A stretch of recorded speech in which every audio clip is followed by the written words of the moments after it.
o'clock, we'll do a roll call. Carrie, if you'd like to start, name and who you're representing. Sure. Gary Groener, Kosciuszko County Commissioner. Joe Tallmer, City of Warsaw. Mark Shiner, City of Plymouth. Ernie Wiggins, Kosciuszko County. Laurie Hammond, Southside Common Council. John Leatherman, Elkhart County Council. Susie Wire, Elkhart County Commissioner. Mike Belovich, Mishawaka City Council. And I'm having a hard time seeing who's on the Zoom besides James. Bill Jenkins. I was going to say, so far we have Councilwoman Campbell from Marshall County Council, Todd Johnson with NDOT Fort Wayne District, Mayor Stutzman with the City of Goshen. Those are the three that I have seen. However, if there are other folks that have joined that I did not identify, feel free to let us know that you're present. Do we have a quorum, Carla? Yes. Okay. Mayor Jenkins is there. I don't know, did they mention him? Okay, I see Phil. All right, first item on the agenda would be the minutes of July 8th.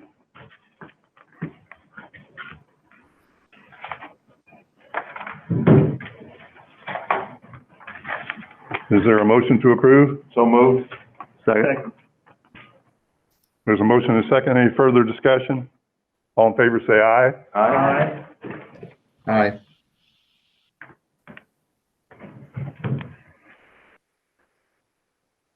Chairman has no reports. Debbie, financial report? Good morning, everyone. Good morning. Good morning. The financial report for the end of the fiscal year, June 30th, you should all have that. Our year-to-date expenditures at the end of June was $5,862,963.66. That was approximately 82% of our fiscal year budget. Our cash balance at the end of June was $2,162,137.93. Our total disbursements for the month of June was $750,787.34. This included that very large payment to Pictometry of $374,000. That was something that was questioned, I think, at the last meeting. There was an in and an out of the payment last month. It got paid out of this month. Are there any questions? If not, I'd like to ask for the board's approval of the June 2020 financial report. Second that. Okay, we have a motion and a second. All in favor say aye. Aye. Those opposed? Okay, motion carried. Mark, do you have the secretary report?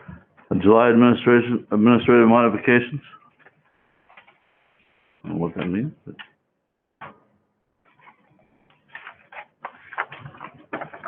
Okay, then old business. I'm sorry. I was just going to say, in everyone's packet, there's a listing of the modifications that were done to the Transportation Improvement Program for July. Those are both in your packet and they can be found online. They're usually just technical corrections that the board has given authority to staff to make in between meetings. Right. There is no old business. Transit, Jeremiah? Actually, this item is old business. Oh, I'm sorry. Yeah, no, this item was sent to you a week or so ago as an emergency amendment, which was electronically endorsed. But I will go ahead and present it currently so you can verbally approve. This is for Resolution 2920, the Transit Initiated Projects in Fort Wayne District. This is for the interurban trolley. Item A is for the purchase of 2 transit vehicles that are greater than 35 feet. And item B is for purchase of 2 vehicles that are less than 35 feet. And this will be done using CARES Act funding in order to expand transit service, and in particular, looking at expanding service into Goshen, which is currently being studied. So when you're using the CARES Act funding, what? No. Welcome. When you're using the CARES Act funding, how is this justified as an expense because of COVID specifically, so we don't get audited and have to repay it? So this is James. The CARES Act funding for Federal Transit Administration is open to various expenses related to whether they be capital or otherwise. This is for transit agencies to program. The nexus to COVID is not necessarily something that has to be a strong tie, even though we feel as though there's an easy justification related to the fact that we're expanding transit service into areas that currently do not have transit service, that due to COVID-19, there could be higher rates of unemployment and a higher need for public transit to provide people with access to either social services that we could be providing to, or directly to jobs. It could go through various industrial areas, but the Federal Transit Administration has not said that necessarily there has to be a strong nexus to CARES Act or to COVID, because this is particular funding set aside for transit agencies. It is not the general kind of local government COVID allocations that you might be familiar with. So I don't know if that helps answers your question. No, I'm just jealous now, that's all. Yeah, the other part of that, James, I think the CARES Act money Susie's referring to is that was allocated to the locals through the state, that we had more restrictions on than what the Department of Treasury had put on. And I don't believe this comes directly from the federal government. I don't believe this has been passed on through the state. Yeah, this does not come through the state. This comes directly from the Federal Transit Administration. We're a direct recipient. So this is different than the funding that is coming to municipal governments through the state.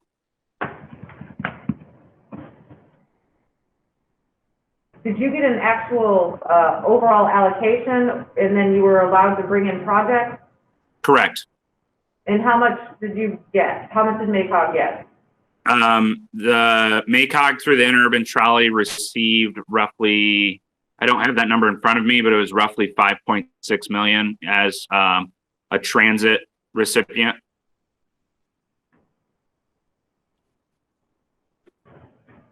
Because there was roughly 25 billion provided directly to transit agencies. And so that was allocated by the Federal Transit Administration into different kind of allocations. And the Elkhart-Goshen kind of urbanized area for the interurban trolley received about 5.6.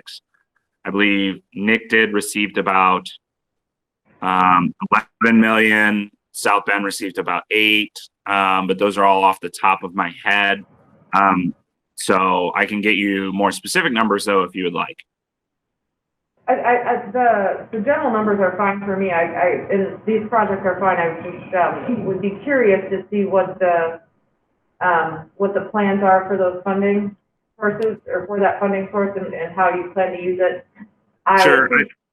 I appreciate being able to use it for infrastructure. I really do. So. Yeah, I can walk through the general kind of plan of how we're spending those funds as we do have those put together. I don't know that I can even have a side conversation if I'm the only one that's interested, but, or maybe I missed something too. So, thank you though.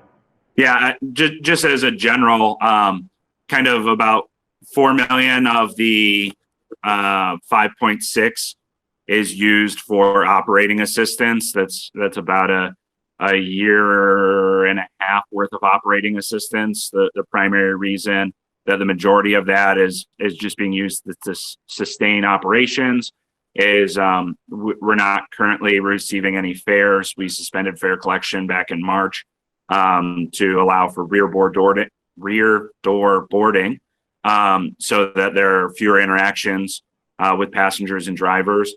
And so since this is 100% funding, we're able to forgo fares at this point in time to allow, because we have this 100% funding. So that's where the majority of the funding's going. And then there's additional funding for the one next kind of larger ones is related to the vehicle purchases that we're presenting today. Those are the only major capital improvements that we are making. It's really the only capital funding that we needed at this point in time. So that's where that is going in these two resolutions.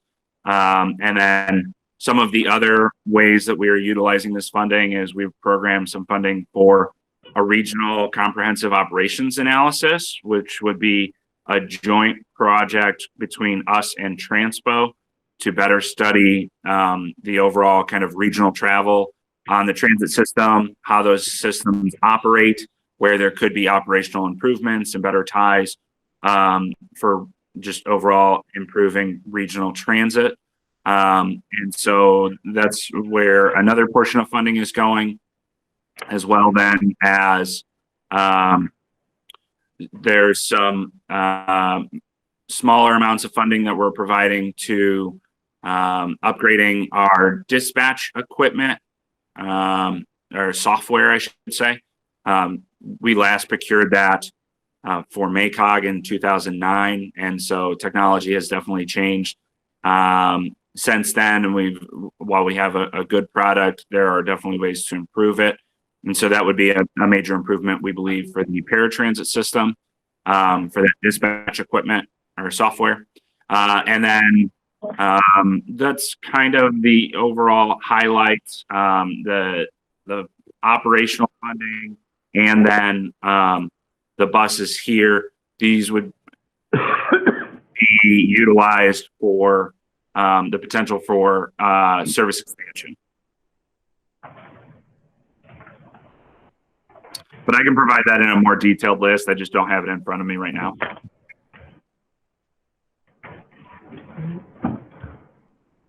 Any other questions of James?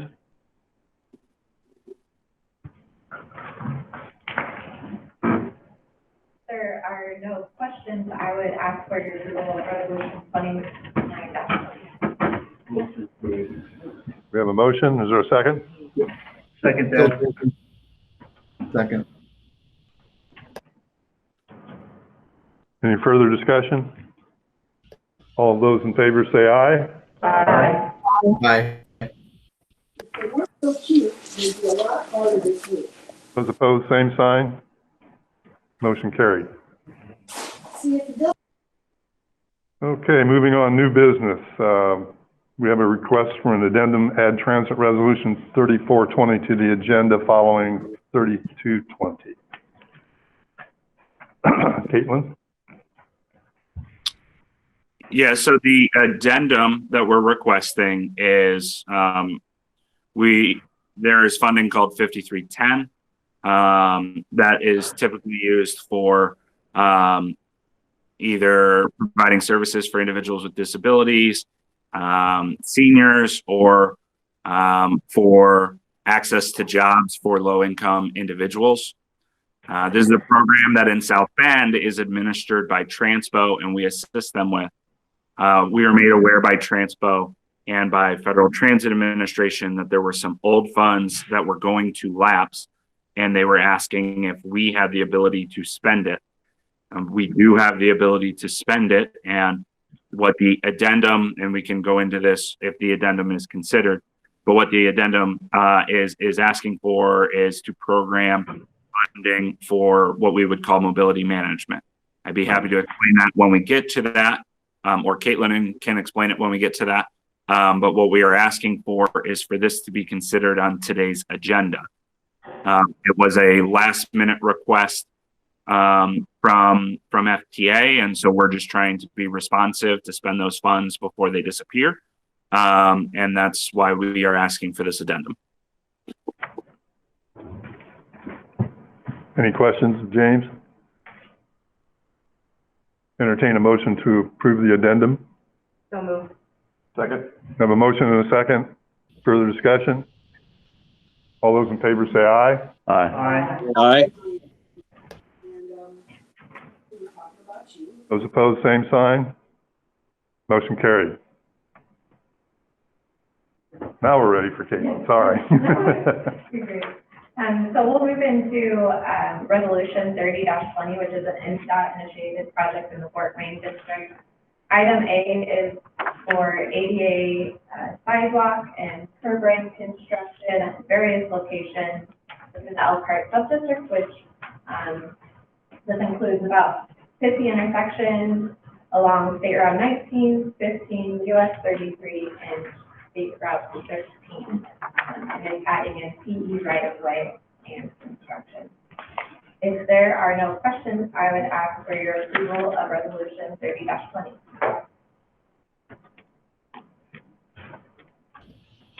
This is Bill James. I'll make a motion to approve. Second. Okay, we have a motion and a second. Further discussion? All those in favor say aye. Aye. Those opposed, same sign. Motion carried. For the LaPorte district, we have locally initiated resolution 31-20. This is for the town of Culver. They're expanding upon their trail within the town along Plate Street, Jefferson Street, and Cass Street. And this is part of the Marshall County Stellar designation, so this is identified as one of the projects. So you'll also be seeing probably a few more projects being programmed in the coming months. But this is the first one that we have been able to program.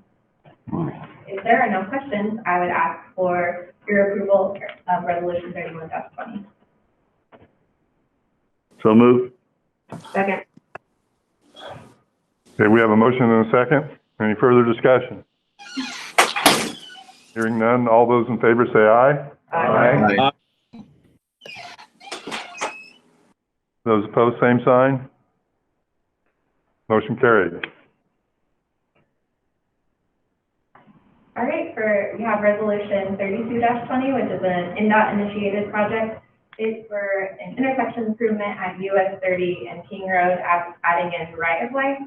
This particular part of the project is for right-of-way services. They're investigating whether or not the purchase of right-of-way is needed.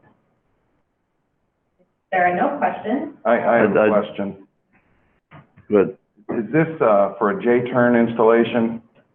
Yes, so this project was already programmed, the preliminary engineering, a year or two ago. I think it was only a year ago, but they are now advancing towards understanding whether or not any right-of-way would be needed. And so that is why they're now programming what would be essentially the next phase, the right-of-way services portion of this project. That's the first one, Joe. Well, I didn't vote for this when it happened. I don't think this is a reasonable safety improvement. I think the money could be spent elsewhere, so I will be voting against this, as I would ask you all to do, in the context of a much greater permanent solution on US 30. We've had the same issues down 31. I agree with you. On good highways, it's a cheap way out. And we've asked the governor not to put in any J-turns at all, just don't do anything. You don't have the money to do it right. Well, And I don't want it to be misunderstood that we are against the safety improvements on US 30. It's critically necessary.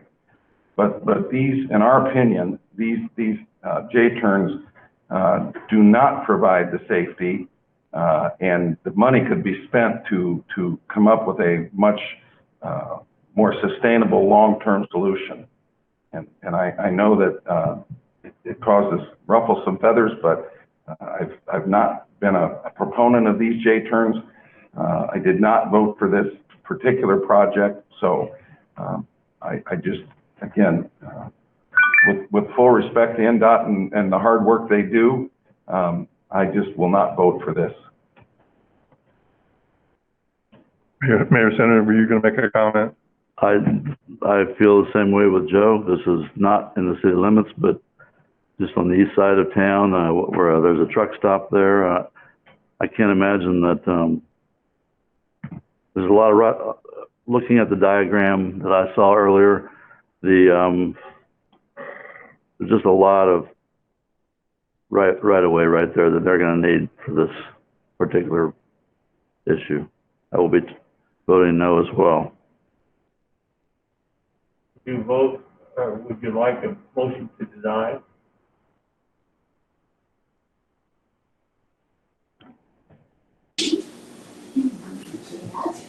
I don't know if I would certainly think that everyone should weigh in if they feel they should. If not, I would agree.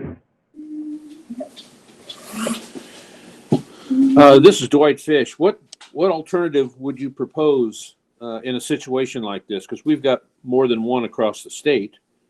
Seems to be their only solution. We're looking at doing environmental impact study to start a freeway solution. Now, would this be system-wide, statewide? US 30 from State Road 49 to Fort Wayne, Okay. Valpo to Fort Wayne. These particular solutions have been proposed up and down US 30. Not just here, there's one in Kosciuszko County being proposed at State Road 19. Right. There's another one in Marshall County, west of Plymouth, at Queen Road as well. I remember last year during the discussion, safety was the big part of the conversation. Are there any statistics that support these development? Any positive? Has it decreased injuries and deaths at these bad intersections with the J-turn data? Well, at this particular one, there will be many semis coming off and onto US 30 because there's a truck stop right there. So that's a bother to me. I definitely think there are statistics proving that J-turns do provide a safety benefit where they're implemented. I think the larger discussion is here is, whether or not that's short-term or long-term. So I can provide some of that information to you if you're interested. So I would actually. Just as a question, I don't know if there's anyone on from INDOT LaPorte District. I know that Matt Deitchley unfortunately was not going to be able to make it today. But is it, I guess I would like to understand when this project was being programmed originally, they said there was the potential for this to be a J-turn. They've now done kind of some initial design and engineering. Didn't know if that was still the case or if they had more details on what the project was looking like right now in its design, so that we could make a more informed decision on this item. Because I think it would be reasonable to understand if perhaps during design, they determined that a J-turn was not feasible and they're doing something else. I just know initially this was looked at to be a potential J-turn. So I didn't know if anyone from INDOT was on that could provide additional clarity to the overall planned scope for this project. Should we table this then? Yeah. That was going to be my question. Since we don't have any INDOT representation, perhaps it might be better to table this resolution until the next meeting. Yeah, I think that could be prudent because I just would like to understand what the design is after they've done some initial engineering and environmental. Follow up on how healthy or how safe it is too, because we've had that issue in the past, a question about that. Hey, James, if we vote no on that today, what happens? If they vote no, or if you vote no today, INDOT has the ability to resubmit it. And there isn't necessarily like a moratorium where they would have to wait 2 meetings or anything like that. So they could resubmit it for the next meeting. and it could be reconsidered. Obviously, if it was voted no today, that would be a large indication to NDOT, as in my 12-year career with MACOG, I don't know that there has been a full no vote on an item just straight out. So they might decide to initiate some conversation to see what exactly is the potential issue, to better understand with the board how a project could go forward in that area. So, I mean, if it's a straight no vote today, they could always resubmit it. It doesn't preclude them from doing that. I would say that I know Joyce, you're on the line, so I'm going to ask for your federal highway opinion here. So just a question, and to provide some background, this item was included in the Transportation Improvement Program, and it was included for preliminary engineering. They are now submitting a phase for right-of-way. And so if the right-of-way is approved, then it's not as if you could vote no on the construction, because you've essentially at right-of-way said that the project should move forward in some capacity. However, from preliminary engineering to right-of-way, is there still the availability to vote no on that? So this is Joyce. So I think you're still in the environmental process on this document, on this project. And if the project, you really need to look at the purpose and need for the project. So it should be a safety improvement. But I guess if you need right of way and the environmental has already been signed, I mean, if the right of way is not approved, let's just say that, then that would be the next phase in the process. And so the environmental couldn't be signed off on until the right of way is secured. So which comes first, right away or environmental? In the sense that it's in the tip and STIP. I'm sorry, let me make sure of that, because that's part of the environmental documentation process, is that the project's next phase is fundable. So that's how that happens. But overall, in general, with what's happening, if there's a potential that this isn't a point of contention and is not a J-turn, I would hate to stall anymore. If we can table it and get, I mean, if it's a J-turn, it's a different discussion, I think. If it is not a J-turn, I think all of us might want to move forward. So I'm going to make a motion to table it till next meeting, and then we can have more information and they could be there. Was there a motion already? Was there a motion? I don't believe it. I just made that. No, I mean earlier. No. Okay, all I mean, right. I just was gonna do that. Thank you. There was no pending motions on the floor until that one there was made. Thank you, sir. I think it would be good too if we had a nice picture, because that's what she was saying, that it'd be nice to have a picture of what it's gonna look like, what it's gonna be like, you know, and that way we could say, oh, or no. So versus just looking at that, it's like, well, and what are you gonna do? What is it gonna be done? That may be a good thing. So anyway. But I do think that the point is really whether or not we're willing to accept a certain type of safety improvement, and until we know that that is an issue or is not an issue here, I think it makes sense to table. So I don't want to take it off if it's not. We make that. Well, it was originally presented as a J-turn. But if so James, are you thinking that legitimately it is something not? I do not have that information. To Mayor Tolmer's point, this was presented originally as a J-turn graphic. What's that? What's your hesitation? I mean, why? My hesitation is that we have not been given any sort of update on this project. There is always the potential with J-turn projects that when they got into design, the J-turn ended up being too tricky to fit in this location. As we've mentioned, there's the gas station there. There's a number of different locations there that could present some challenges to that initial design. It's very possible that this project is still a J-turn. I know, Todd, you're on the line with NDOT. Do you have any information on this one?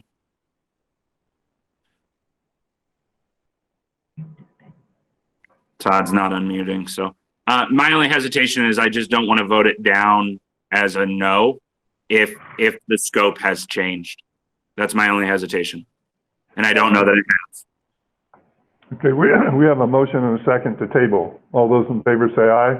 Aye. Those opposed, say nay. Aye. Aye. Yep. No, I'm for tabling. I'm sorry. I got in late. Although it's kind of muddled. Yeah. And what, sorry. Right. We're gonna do a roll call, starting with you, Carrie. Commissioner Griner would vote to deny. Mayor Tolmer would vote to deny. Mayor Center would vote for more information to table. Commissioner Fleming will vote to table it. Councilwoman Hammond, to table. Councilman Lennon to table. Wire to table. Councilman Bilovich to table. Fish to table. Mayor Robertson to table. Mayor Jenkins to table. Councilwoman Campbell to table.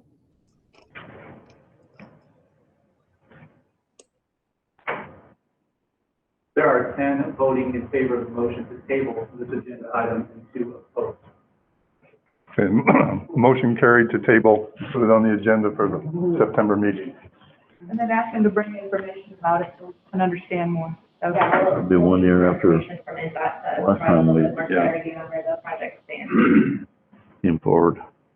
In general, when we're looking at these J-terms, and this is as much for staff and my own education, I've heard that there is no support in, I mean, these are called the Michigan turns, J-turns or whatever they're called. Michigan left, there you go.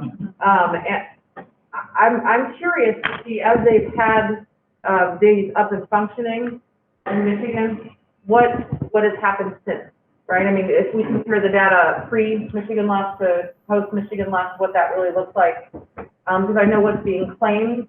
I know it's being claimed on both sides of J-turns. I know I personally do not like using J-turns, but that doesn't mean that they're not actually safer.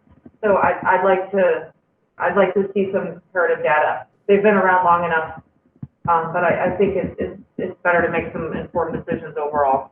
I think we can get that data for you and provide that from the Michigan perspective. I know also INDOT has had, I want to say about 5 that I'm aware of where they have data for the past few years as well. So that could be provided, I'm sure, by INDOT's perspective, but we can try and provide some additional Midwestern state perspectives.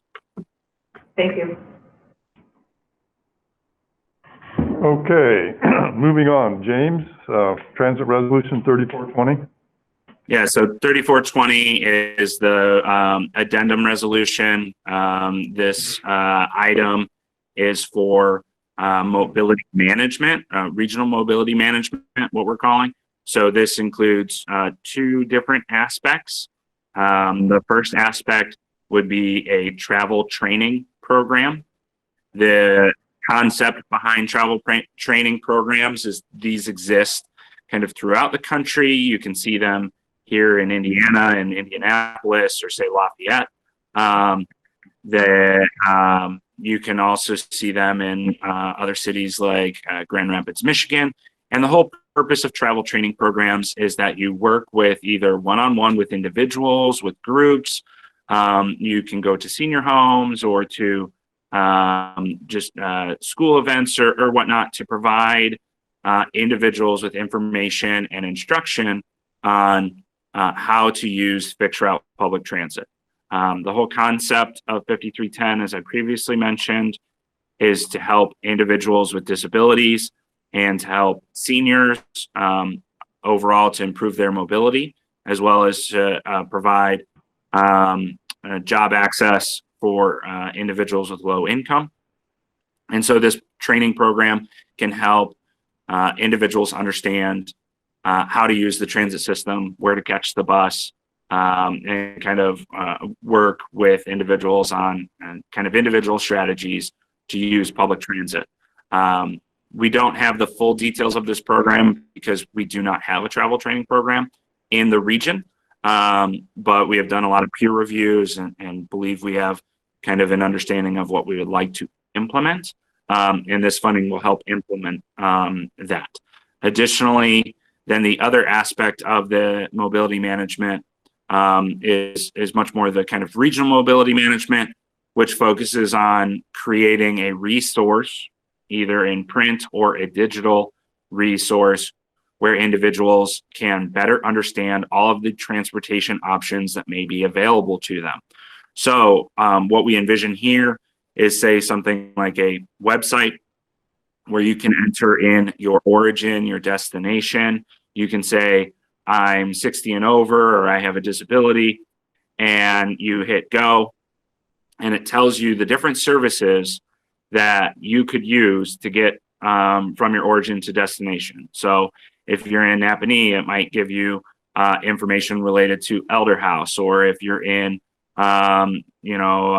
Elkhart, it might give you information about the Elkhart County Council on Aging, as well as other transit providers, the nonprofit folks that could provide you with services. We eventually see this building out over time, where it could, and not with this initial funding, this would be future projects for a later date, but it could over time look to create ride match programming where you could carpool and kind of find people who could carpool with you, and the potential for van pooling options. But those are, again, not going to be a part of this initial project. The initial project is much more for travel training and focusing on providing information so that you understand what services are potentially available to you. That is the general information for the scope of this item. I can answer any questions related to that. If not, I'd be seeking your approval for this resolution. James, I have a question. Mr. Whitefish. Go ahead, Council. Is there any additional cost to setting this up? Yes, I mean, there would be additional costs. The funding, the 5310 funds would provide 80% of that cost. MACOG would provide 20%, which we could match on this. Recurring ongoing costs, once the resource is built, it would be there and there would be minimal ongoing costs. You're talking about website domain costs and just kind of upkeep of the website.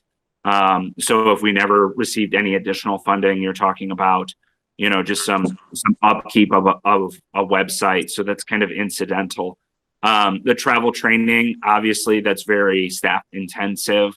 So if we did not receive any further funding, that travel training would have to end. All of those materials would still be available, but the one-on-one instruction, we would probably want to try, if it's successful after the first year or two, to continue to support that. So that may be an additional cost of about initially we're thinking about a quarter to a half of an FTE. Obviously, the first kind of year or so we'll be building up that program, propping it up, understanding how we do instruction right now and what that looks like, since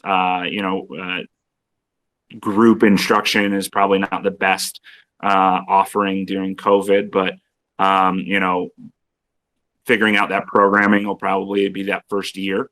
But again, if no further funding was ever provided to that travel training program, all the resources that are created would be available. It's just the continual one-on-one instruction would have to cease. So there is potential for additional costs, but there's also the potential that it just be an independent kind of utility out of this grant, and its effectiveness is just something that is more limited without the ongoing support. Thank you. Any other questions of James? I have a question. The federal and state dollars identified here, is it predominantly man hours? Yeah, so for the travel training program, we were estimating roughly about $100,000 or so which would provide funding for about a year, year and a half. That would include the person hours as well as then their fringe and indirect benefits, healthcare and all of that. And then the regional mobility management training, or the regional mobility management, about 150,000. That is probably going to be a mix of person hours as well as then contractual for setting up the website and any matching programs and software costs, anything of that kind of aspect. So sorry to answer your question with kind of a yes and no, but yes and no. There are a mix of person hours as well as then contractual. Thank you. Absolutely.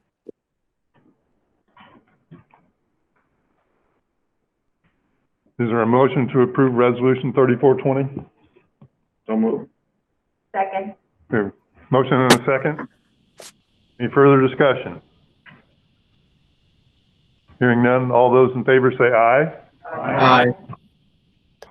Those opposed? A motion carries.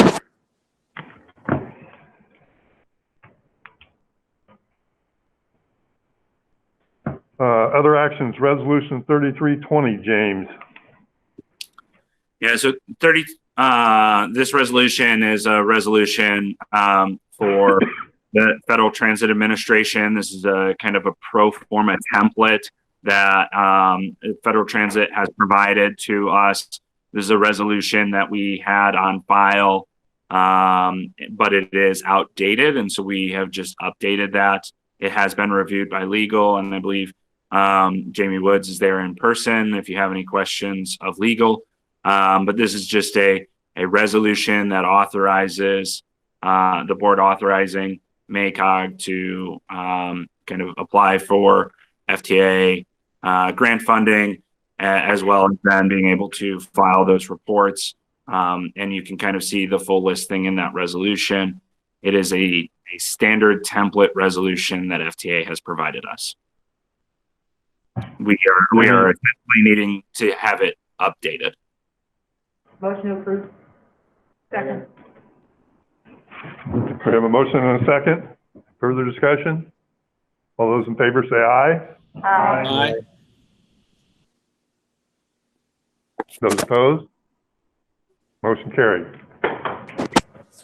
Okay, moving on, staff update. Leah? Good morning. I have an update for you on the EPA Brownfield Assessment Grant, which we're using to do environmental assessments on a number of distressed properties throughout the region. After a little bit of waiting to stay-at-home order, we got a lot done in the last quarter especially, and we spent about 30% of the 3-year funding. So we're in a good position that we'll be able to reapply for more funding, an additional $600,000, hopefully this fall, to extend the resources that we have. So I'll provide an update as we get closer to the end of the year. If you would like any information on what's being done on specific properties or funds spent in your county or anything like that, I'd be happy to provide that information. Just as a reminder, most of the funding right now is going to our target areas, which is downtown Elkhart and downtown, or the gateway between Warsaw and Winona Lake, I'd say, are big two areas where the funding is going. There's some sites in South Bend, one in Plymouth, and then our other target is really just to help small towns across the whole region. So I would really encourage, especially if you have relationships with towns or know of any sites in unincorporated areas, that you want us to take a look at, see if you're eligible. I'd be happy to hear any suggestions on that. Or if there are any questions now. Lee, I know all these funds are earmarked for assessment, phase 1 type testing. Is there potential further funding that might be available for actual cleanup dollars? What's the best way to go about that? Yeah, so the best route to get funding, I think, would be going through the state IFA financial assistance program, and they have a number of options that come up from time to time, partially forgivable loans or other options. So, keeping in clear communication with them when opportunities come up is great, but there's also a EPA cleanup grant that, like a site like Arnold, that being transferred to the city with the phase one, so you're not gonna have any issues with eligibility, for that kind of grant, and I think that could be a competitive one to pursue, and we could help write that grant application. It just depends. It's usually in the fall that the applications get put together. I don't know yet whether that one will be far enough along to apply this year, but we'd be happy to help get to the next stage. Thank you. Are those matching grants? No. Not requiring any sort of match for the assessment. Any other questions of Leah? Then we'll move on. Caitlin?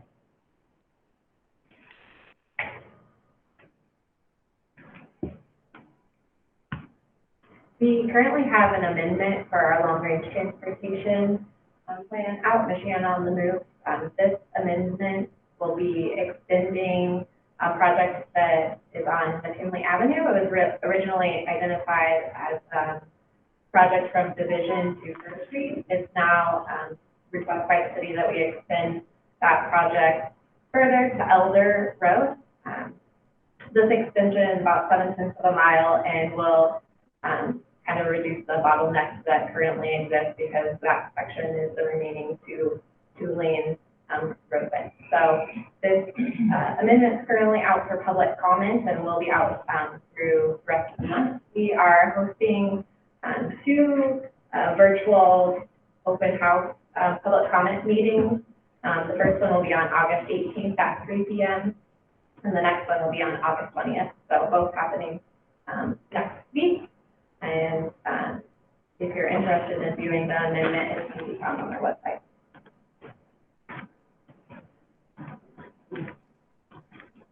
Any questions? Okay, next would be Donnie, Middlebury Comprehensive Plan.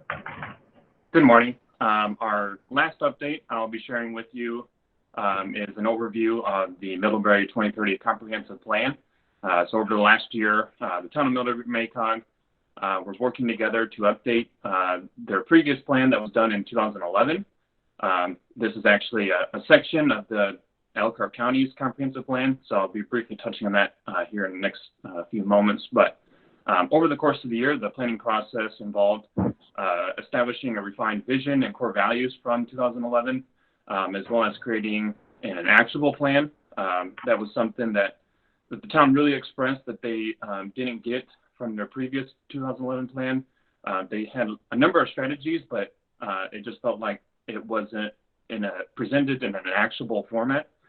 So that was something they really emphasized they would like to do for this new update. So we created an actionable plan that seeks to enhance their quality of life and vibrancy, specifically looking towards reimagining their town center.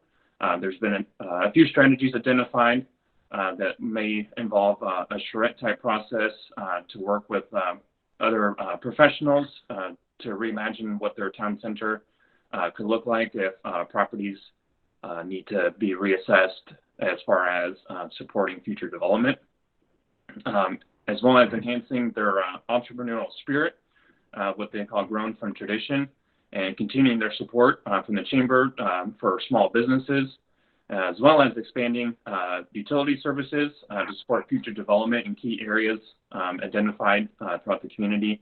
And lastly, strategies also focused on housing and education, and specifically for education, supporting Middlebury community schools to create mentorship programs. That was something that the school has started up but never continued, so they really emphasized wanting to create a mentorship programs to support students and getting them access into early career opportunities upon graduation. So last month in July, the plan was presented to the Elkhart County Planning Commission at their July 9th meeting, and they endorsed the plan and also recommended that it be done by approval of the town of Middlebury's Town Council and the Elkhart County Board of Commissioners, like I said, as an amendment to the 2006 Elkhart County Comprehensive Plan. So the Middlebury Town Council met and approved the Middlebury 2030 Comprehensive Plan at their July 20th meeting, and next the town will be going before the Elkhart County Board of Commissioners at their next Monday's meeting, August 17th. Again, to seek the board's approval as an amendment to the town section of the Elkhart County Comprehensive Plan. Are there any questions on this planning project? I got a question.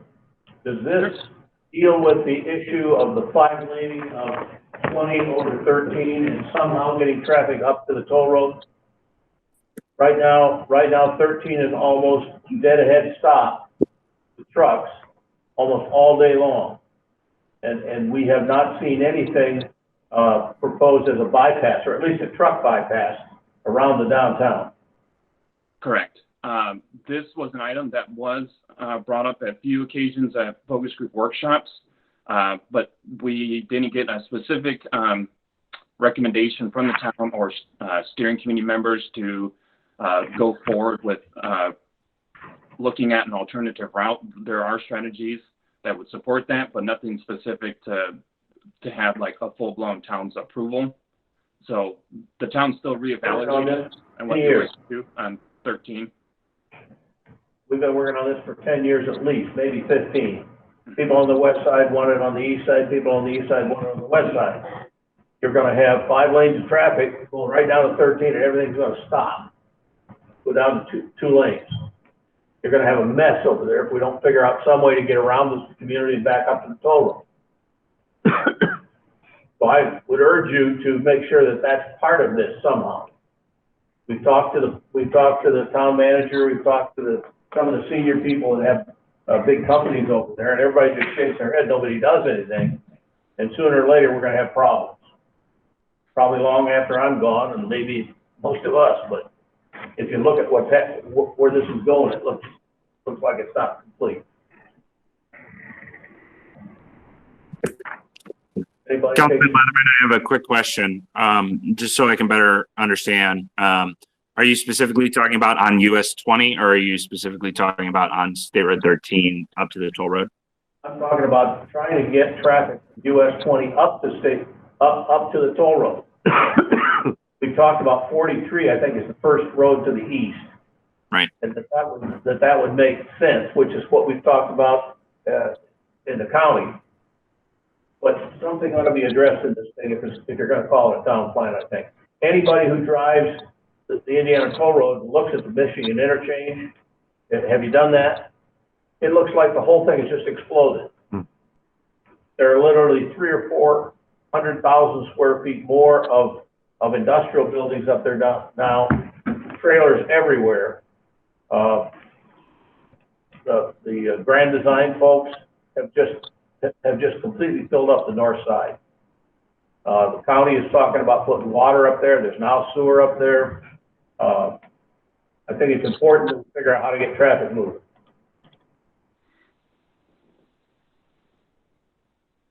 Having said that, do what you want, but I think that's a serious problem. Correct. Mary Kripe is aware, and she'll be looking into what strategies could look like. So.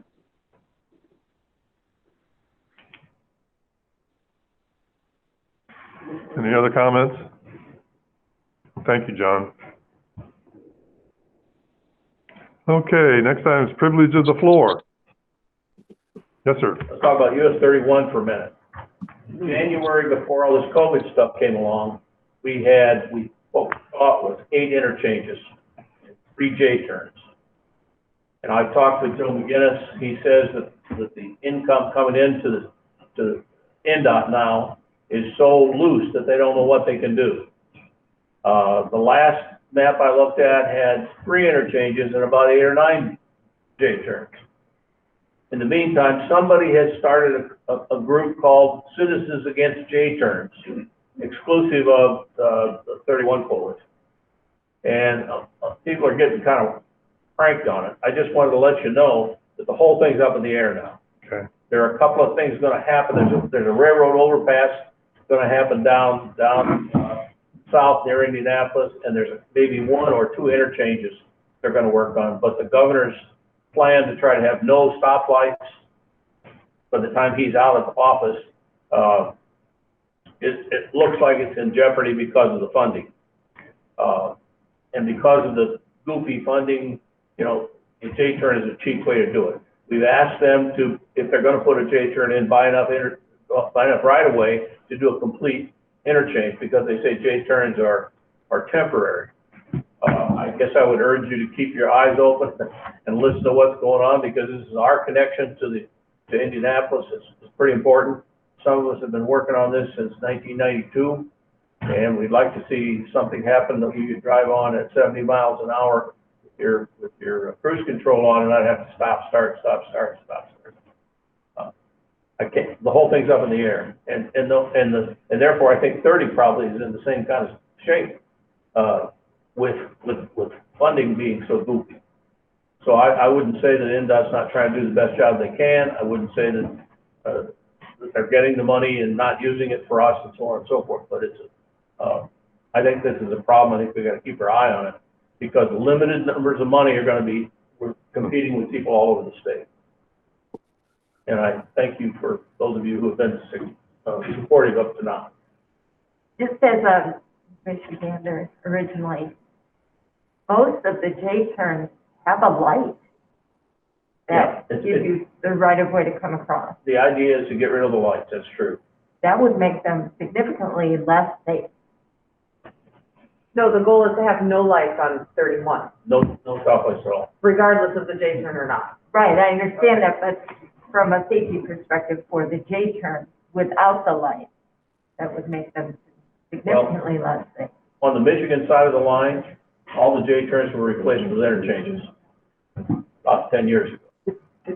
So I think they're probably only a temporary solution. But there's a lot of people upset, just so you know. J-turn, the idea is to eliminate the through conflict of a through lighted interchange. But some, and James, help me here, some J-turns need a light as traffic is blending back into, merging back into the main. So you go right, you get on the J-turn, and then there's a light that is actually allows some, and that's not on all J-turns, that's on some. Correct. So there's a whole toolbox that is all kind of median intersection improvements that could be called J-turns or R-cuts or Michigan lefts. The ones in which NDOT is proposing have traditionally been where turning at the center median, center median is kind of either completely restricted or only like a left turn movement to get across to a neighboring street. So they do not have, as Councilwoman was mentioning, they do not have lights like a Michigan left. The Michigan lefts up in Michigan tend to be at more of like an intersection approach that you're mentioning. The ones that they have been designing on 31 have been what they're calling J-turns or center median U-turn, which their design does not include a light, but it also restricts through traffic through the center median, which is why they do not have the light. So we can provide a lot more information though next month about those different options, and then hopefully NDOT can provide more information about what they're specifically looking at. All right, thank you, James. Chairman, I do have privilege of the floor, I guess, or just an informational update. So we have first off, sorry, I'm not there. My kids' daycare had a teacher who had tested positive for COVID. So the daycare was closed. And so we've been at home since this weekend when we found that information out. So I planned to be there, but I apologize that I could not. Additionally, we plan to offer the hybrid kind of approach to meetings for the rest of the calendar year. We have secured this meeting room on the 4th floor of the County City building for every month through the end of the year, except September. There is a schedule conflict where they already had a meeting in September. So to any of you who have a conference room of this size or similar that is already set up with, audio and visual. If you can look and see if it's open for September's policy board meeting, I would be more than happy to travel to a Goshen or a Warsaw or a Plymouth or Elkhart, Napanee, any of those locations. If you have a conference room that could kind of meet a similar need, we'd be happy to take the show on the road for September. Other than that, though, the rest of the meetings will be scheduled for the fourth floor for October, November, and December. And then we'll also continue to offer the virtual offerings as well. But I just wanted to ask if anybody has space for September. We are in need. James, you can call down to the city, and I believe we've got the capability. And if we're available, we'd love to host. All right, that sounds great. We'll make a call. I know I've seen your all's live streams over the last few months, so it seemed like you had the capability. So thank you for offering, and I'll make sure that we follow up on that. I can get donuts too if you want. Thank you. Absolutely. Anyone else for privilege of the floor? Any public comment? Ernie, I do just want to say one thing. Again, this obviously this J turn's been very contentious, but again, I don't want to leave any semblance of concern that we're fighting NDOT on this. We've been most appreciative of everything NDOT has done for our communities. NDOT works hard. They take their orders from Indianapolis. Their budgets are just like our budgets, difficult, strained. So this is not in any way, shape, or form directed at NDOT. This is what I feel is best for the safety of our community and the public that are traveling along US 30 through our communities with high volumes of traffic. And that's our opinion. That's US 30 Coalition's opinion. But again, we have been so blessed to have good responsive leadership and great NDOT participation, and NDOT has always done a good job. So there's nothing left here that's bitter any way at all. It's just a difference of opinion that I'm sure we'll work through. Thank you, Mayor. Hearing no other public comment, I'd entertain a motion for adjournment. So moved. Second. Okay, we have a motion and a second. All in favor, say aye. Aye. Thank you all.